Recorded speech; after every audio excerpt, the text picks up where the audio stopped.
Ya, Assalamualaikum warahmatullahi wabarakatuh.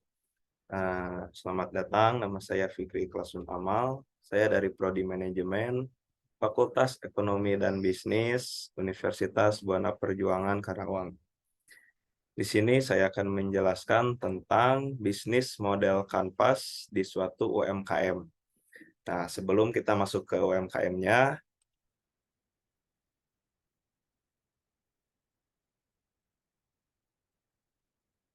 saya akan menjelaskan dulu apa sih itu bisnis model kanvas. Jadi bisnis model kanvas itu kerangka manajemen sebuah bisnis yang dibuat untuk merancang bagaimana strategi bisnis akan dijalankan. Nah, sesuai namanya, bisnis kanvas dibuat dalam sebuah framework sederhana yang pertama kali diciptakan oleh Alexander Osterwalder, seorang entrepreneur asal Swiss pada tahun 2005.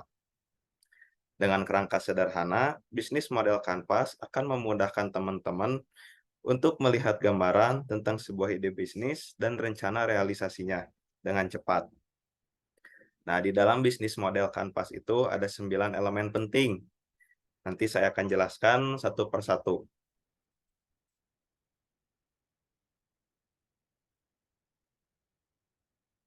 Nah, latar belakang Three Burger House. Jadi, UMKM Three Burger House adalah salah satu dari bagian kegiatan pelaku usaha kecil yang berada di Kota Karawang.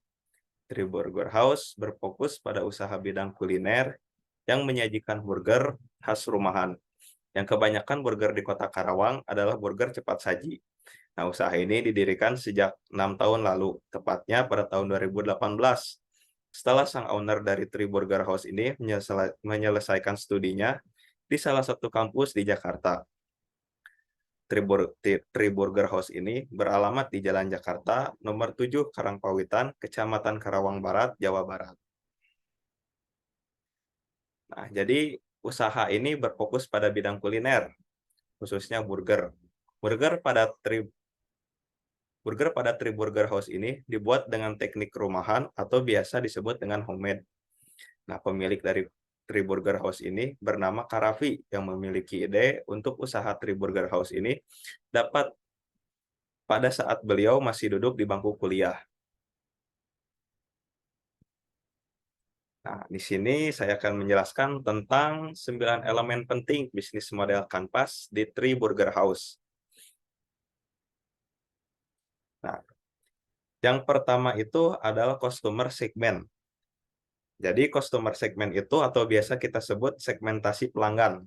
Jadi teman-teman perlu menentukan siapa saja sih pelanggan yang berpotensi membeli produk teman-teman. Hal ini penting karena tanpa konsumen yang jelas, produk teman-teman bisa saja nggak laku di pasaran. Nah, untuk customer segmennya, Three Burger House ini adalah dari kalangan pelajar dan mahasiswa. Selain itu, segmen konsumen lain seperti pekerja kantoran juga bisa termasuk. Yang kedua adalah value proposition.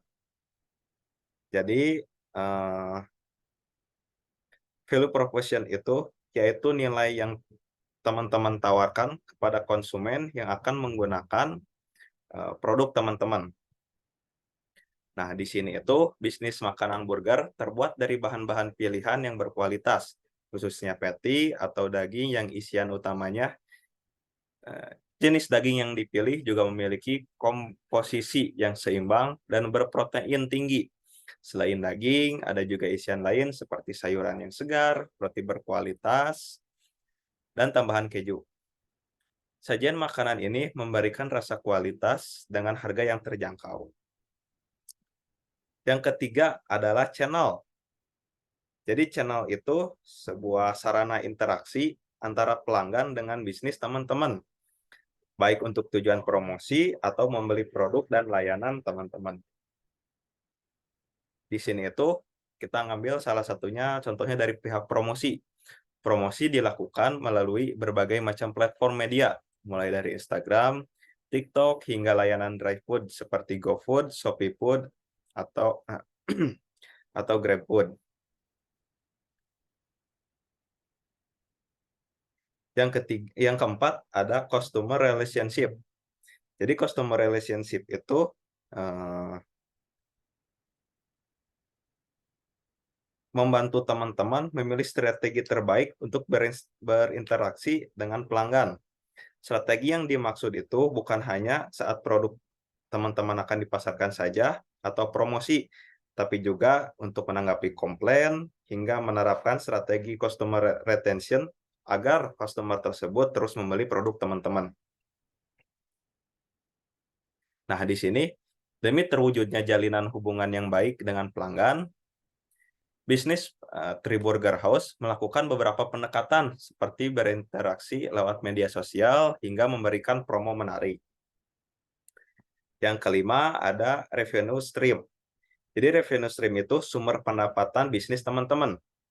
Nah, pada elemen ini teman-teman harus mengetahui dari mana dan bagaimana bisnis teman-teman mendapatkan pemasukan. Nah, di dalam Three Burger House ini sumber pendapatan utamanya berasal dari menu-menu burger, baik secara offline atau online lewat mitra dengan DriveFood. Kemudian sumber pendapatan melalui promosi dan relasi yang dimiliki oleh sang owner. Yang keenam adalah key activity. Key activity itu elemen bisnis kanvas yang menjelaskan bagaimana operasional bisnis teman-teman berjalan. Nah, dalam kasus ini, aktivitas yang berkaitan langsung dengan bisnis burger antara lain proses memasak serta kegiatan transaksi offline maupun online. Yang ketujuh adalah key resource.